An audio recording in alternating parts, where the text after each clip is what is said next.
how you can fix your WhatsApp status not showing. Now what I mean by that is you can just check your settings and just change your settings to who can view your WhatsApp status.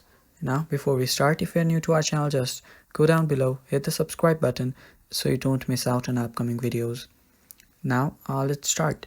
First, what you're going to do is just make sure that your WhatsApp is up to date. Now for that, just open up your app store and search for WhatsApp.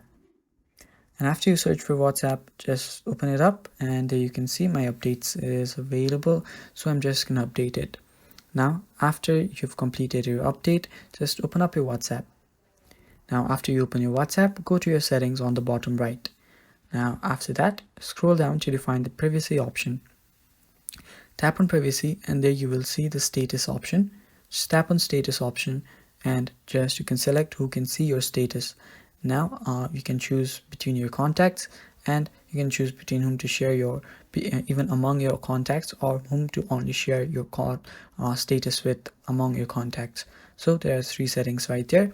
And for the other 2 settings, that is my contacts accept and only share with, you can edit to whom you can show your status, and with that your status problem should be fixed. Only people you want will see your status, and that is pretty much it, guys. That is how you do it. Thank you for watching. Stay tuned for more, and bye bye, take care.